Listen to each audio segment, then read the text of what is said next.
প্রথমেই বলি যে ইলেকশন কমিশন যে কাজ করছে আমরা বলেছি যে এটা এখতিয়ার বহির্ভূত। ইলেকশন কমিশনের ক্ষমতা বা ইলেকশন কমিশনের দায়িত্ব তখনই হয় যখন আদর্শ আচরণবিধি ঘোষণা হয়। মডেল কোড অফ কন্ডাক্ট লাগু হওয়ার পর থেকে ইলেকশন কমিশন রাজ্যের সার্বিক সিভিল এবং ক্রিমিনাল অ্যাডমিনিস্ট্রেশন, পুলিশ অ্যাডমিনিস্ট্রেশন নিজের হাতে নিয়ে, স্টেট মেশিনারি নিজের হাতে নিয়ে তাদের মতো চালায়, যাতে নির্বাচনটা নিরপেক্ষ হয়, আনবায়াসড হয়, ইম্পার্শিয়াল হয় এবং ফেয়ার হয়। কিন্তু যে কাজ একটা নির্বাচিত সরকারকে এখনও প্রায় 10 মাস 11 মাস সময় রয়েছে এবং প্রায় 3 মাস 4 মাস আগে থেকে শুরু হয়েছে, 1-1.5 বছর আগে থেকে সরকারকে কাজ করতে না দেবে বলে এবং নির্দিষ্ট যে বিজেপি ক্ষমতায় রয়েছে সেই বিজেপিকে বাড়তি সুযোগ করে দেবে বলে বাংলার প্রতি যেমন ধারাবাহিক বঞ্চনা কেন্দ্র সরকার করেছে, একইভাবে বিচার ব্যবস্থাকে কাজে লাগিয়েছে, সংবাদ মাধ্যমের একাংশকে কাজে লাগিয়ে সন্দেশখালির মতো ঘটনাকে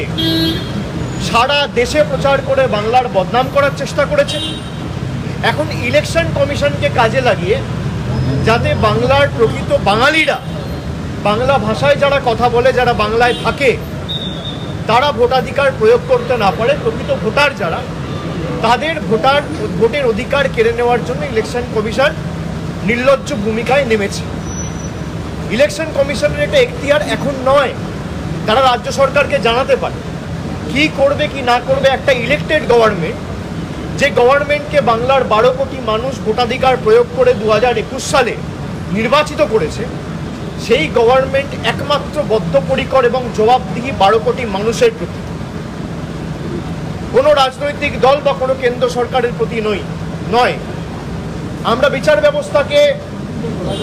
সম্মান করি, কিন্তু যেভাবে 2021 সাল থেকে আজকে 4 বছরের মধ্যে প্রায় 50টার বেশি সিবিআই তদন্ত কলকাতার হাইকোর্টের বিভিন্ন বেঞ্চ থেকে কেন্দ্রীয় সরকার প্রভাব খাটিয়ে বাংলাকে ছোট করার জন্য এবং তৃণমূল কংগ্রেসকে চাপে রাখার জন্য যেভাবে হেনস্থা করেছে বাংলার মানুষ দেখেছে। এমনকি গত বছর এই সময় আরজি কর নিয়ে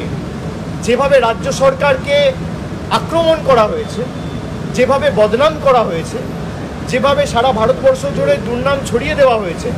পরবর্তীকালে সিবিআই তদন্ত ভার